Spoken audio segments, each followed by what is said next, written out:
Hi hello అండి, welcome to my channel Jithu Dikshi vlogs. ఈరోజు వీడియోలో రెసిపీ వచ్చేసి ఇంట్లోనే ఈజీగా ఇన్స్టెంట్గా మనం పన్నీర్ని ఎలా తయారు చేసుకోవాలో చూద్దామండి. చూడండి, చాలా బాగా వచ్చింది. స్పాంజీగా పన్నీరు.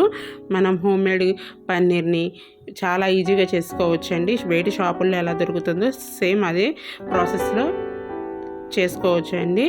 అలాగే ఉంటుంది. దీన్ని ఎలా తయారు చేసుకోవాలో ఏంటి అనేది వీడియోలో చూద్దాము. దీన్ని తయారు చేసుకోవడానికి నేనైతే ఒక 1 లీటర్ పాలు అనేది తీసుకొని కాగబెట్టుకున్నానండి. లో టు మీడియం ఫ్లేమ్లోనే పాలు అనేది కాగబెట్టుకోవాలి.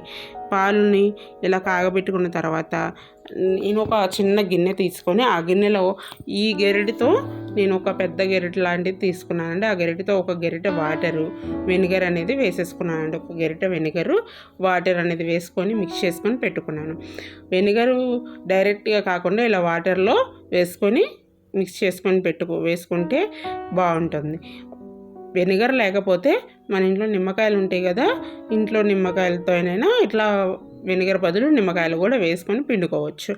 పాలు అనేది లో టు మీడియం ఫ్లేమ్లో కాగిన తర్వాత ఒక పొంగు వస్తూ ఉంటుంది కదా, బాగా కాగినాక పొంగు వచ్చేటప్పుడు మనం కలుపుకున్న వెనిగర్ని అందులో వేసుకొని మళ్ళీ లో టు మీడియం ఫ్లేమ్లోనే కాగబెట్టుకోవాలండి. హై ఫ్లేమ్లో పెట్టుకుంటే పొంగిపోతాయి కదా, అలా కాకుండా లో టు మీడియం ఫ్లేమ్లోనే పెట్టుకొని ఇలా మధ్యలో అడుగంటకుండా పాలు అనేది గెరిటతో తిప్పుకోవాలి.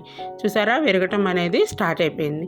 ఇలా ఇరిగిపోయిన తర్వాత పాలని బాగా స్టవ్ ఆఫ్ చేసేసి ఈ సైడ్కి ఆల్మోస్ట్ మొత్తము ఇరిగిపోయినాయి కదా పాలు, ఈ స్టవ్ ఆఫ్ చేసేసుకొని మన ఇంట్లో జల్లెడు గెరిటె ఉంటుంది కదా, వడబోసుకునే గెరిటె, ఆ వడబోసుకునే గెరిటె ఒక మెత్తడి క్లాత్ అనేది తీసుకొని ఆ జల్లెడి పైన కింద ఒక గిన్నె పెట్టుకోవాలి. దానిపైన జల్లెడి గెరిటె పెట్టుకొని దానిపైన ఒక మెత్తడి క్లాత్ అనేది పెట్టుకొని ఈ ఇరిగిపోయిన పన్నీర్ని అందులో వేసేసుకోవాలి. వాటర్ అనేది అసలు ఉండకూడదండి, వాటర్ మొత్తము జారిపోవాలి. ఆ వాటర్ మొత్తం పోయిన తర్వాత ఆ క్లాత్ని ఇలా దగ్గరగా తీసుకొని గట్టిగా రౌండ్గా చేసేసి దానిపైన ఒక బరువాటి రాయిని పెట్టుకోవాలి. బరువాటి ఏదైనా వస్తువు కానీ రాయిని కానీ మన ఇంట్లో ఏదో ఒకటి బరువాటి ఉంటాయి కదా, ఆ బరువాటి అనేది పెట్టుకోవాలి. ఇట్లా రౌండ్గా చుట్టేసేసుకొని మనం స్క్వేర్ షేప్లో కావాలంటే స్క్వేర్ షేప్, లేదా రౌండ్ షేప్లో కావాలంటే మనం ఏ విధంగా పెట్టుకుంటామో ఆ విధంగా వచ్చేస్తాయి. షేప్ అనేది వస్తుందండి. పన్నీర్ని వడబోసుకున్నాం కదా జల్లెడ గెరిటెలో, ఆ జల్లెడ గెరిటె కాకుండా వెడల్పుగా ఉన్నటువంటి చిల్లులు గిన్నెలు ఉంటాయి కదా, ఆ చిల్లులు గిన్నెలో ఇలా పెట్టేసుకుంటే మనకి షేప్ అనేది బాగా వస్తుందండి. ఇలా 1 గంట సేపు ఉంచాలి. 1 గంట తర్వాత మనం ఓపెన్ చేసి ఇలా చూస్తే పన్నీర్ అనేది రెడీ అయిపోతుంది. చూసారా ఎంత బాగా వచ్చిందో, చాలా బాగా వస్తుందండి. పొడిలాడుతూ కాకుండా పెద్దటి స్పాంజీ లాగా వస్తుంది. 1 గంట అనేది సైడ్కి ఇట్లా పెట్టేసుకోవాలి. ఇలా ఓపెన్ చేసుకొని నైఫ్తో చిన్న పీసులు అనేది కట్ చేసుకోవచ్చు. చూడండి, ఇట్లా చిన్న పీసులు అనేది కట్ చేసుకోవాలి.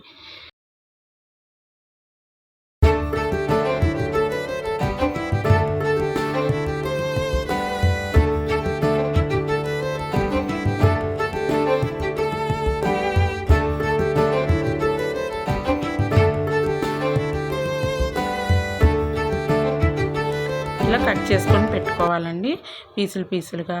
మనము స్టోర్ చేసుకోవడానికి జిప్లాక్ కవర్స్ ఉంటాయి కదా, ఆ జిప్లాక్ కవర్స్లో గాలిపోకుండా మనం కట్ చేసుకున్న పన్నీర్ ముక్కలని ఇందులో వేసేసుకొని 1 వారం పాటు ఫ్రిడ్జ్లో అనేది పెట్టుకోవచ్చండి. వారం దాకా నిల్వ ఉంటే, వారం కాకపోయినా మనం అప్పటికప్పుడైనా వండుకోవచ్చు. ఒకవేళ నిల్వ ఉండాలి అంటే ఈ జిప్లాక్ కవర్లో వేసేసుకొని స్టోర్ చేసుకోవచ్చు గాలిపోకుండా. 1 అవర్ దాకా ఉంటాయి. చాలా టేస్ట్ అనేది చాలా బాగుంటుందండి. ఒకసారి ట్రై చేయండి, ఎలా ఉందో కామెంట్ చేయండి మర్చిపోకుండా. ఓకేనండి, మీకు వీడియో నచ్చితే లైక్ చేయండి, షేర్ చేయండి, సబ్స్క్రైబ్ చేయండి. మీ సపోర్ట్ అనేది చాలా అవసరం కదా. ఓకే, బాయ్ అండి.